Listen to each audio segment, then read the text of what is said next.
Hey, it's Nisi from NisiBennett.com, and today we're talking about Las Vegas business trips on a budget. Specifically, we're talking about food. I don't know about you, but this is very important to me, so I want to make sure that I am not exhausted, because you will be, or hungry, because that makes people cranky. So what I do is I try to pack and carry this little gem with me. It's a tiny little cooler, but it has like a lifeline support, so that I'm not spending, really you're going to spend like $35 for a hamburger and fries. So I don't want to have to go there. I don't want to have to do that. I'd rather spend, maybe just $7 or $8 and get an appetizer or a dessert to hold me over, because every restaurant on the Strip is expensive. It just is. Every restaurant in the convention center is expensive. It just is. It's a tourist spot. There's no place for you to go. They know that you're stuck. You have to eat there. There's no just hopping over to the next town and grabbing something. You're going to eat on the Strip. So the only way to help your budget when you're eating on the Strip is to pack smart. So on the Strip, I carry this bag. It's not really that big, but it does pack make a huge impact in me being hungry and what I'm going to consume when I do sit down at the restaurant. So when you're on the Strip, you're walking a lot. And you get hungry. You don't even realize it until it's too late almost. And then you just order everything, or you go to a buffet that's $30, $40 more than what you wanted to spend for that meal. All right, so here we go. First thing that I make sure I pack is a shaker bottle. And the reason for that is because, one, the lid it won't leak. So I like that a lot. Two, it has that little ball in there. So when I do my smoothies, I can just get some water and ice, or milk and ice if it's at the hotel, and shake it up. And this actually is a meal replacement, so it definitely takes the edge off. Alright, so the next thing I have are these gems. You can get salmon, you can get tuna. I think they have a couple other little things. I think you can get chicken, I'm not sure. But this definitely takes the edge off. It's about 100 calories of protein to help you get through the Strip, because like I said, you're going to be doing a lot of walking. I also like to snag one of these babies and toss in this bag, because it has the napkin, the fork, spoon, salt, pepper, whatever.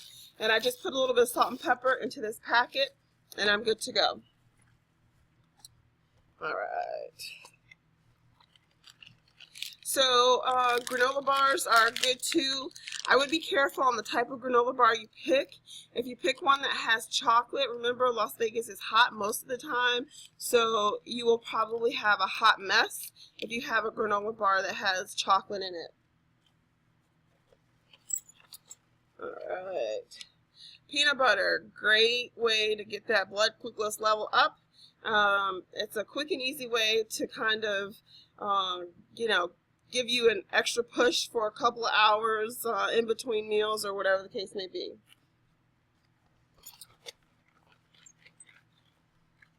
So if you're a coffee person and you have to have that caffeine, you can easily go up to one of the restaurants and just ask them for a hot cup of coffee. And if you have a really good shaker bottle, you can actually make your coffee there. So that also leads me to bringing little packets of sugar and creamer, because coffee could be a $5 thing, and this doesn't take up much space. And that $5 I can use for a souvenir or something like that. So the other thing is, if your room has a microwave, bring a thing of popcorn. It's one of those late night things. You'll get the munchies, late at night, end of the day, you won't realize how hungry you are, and then all of a sudden it's 11 o'clock and you want something to eat. Toss one of these bad boys into the microwave, and you're good to go for that late night snack.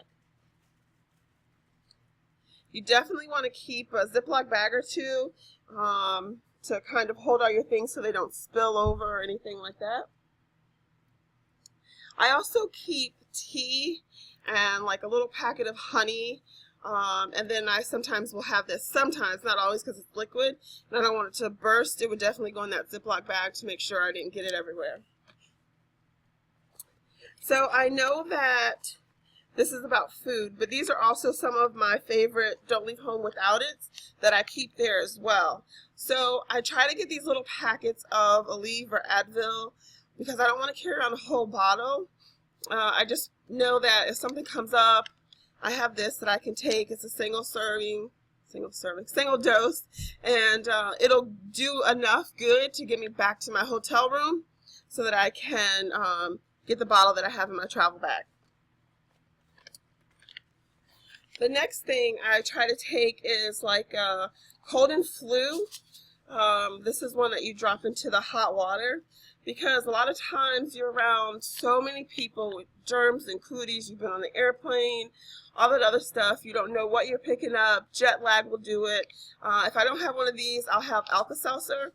I prefer the Alka-Seltzer because I can drop it into cold water and drink it and still make it work. Also, for the Alka-Seltzer, it's great if you've been up all night and are dehydrated or drinking or whatever, and you got to get up in the morning for an early session, to take a couple of Alka-Seltzer when you get in that night, and then take a couple more when you get up in the morning.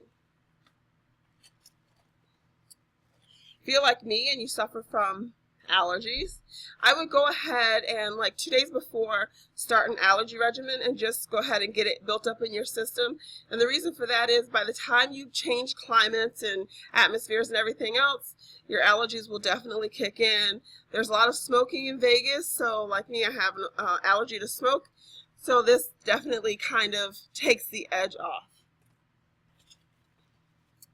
The other thing I recommend, cough drops and or gum. This will kind of help open you up, keep your throat clear. Most of the places are very cold because outside is going to be hot, and then you're going to go someplace that's very cold. So you probably will have like a little nasal drip, a little cough, and this will just kind of help break you through the day. Nobody wants to be sitting in a conference with somebody coughing and hacking behind them. So that's it. That's all I have. I hope this helps and you learn some tips on how to save money on food when you go to Vegas. Like I said, I do carry all of those things that I mentioned. I carry in one of these so that I can save money because, like I said, it's $25 to $45 a meal. And if I just eat out once, that's good. But imagine eating out 3 times. That definitely does not help my budget. I'm Nisi from NisiBennett.com, and I hope you have a good time in Vegas.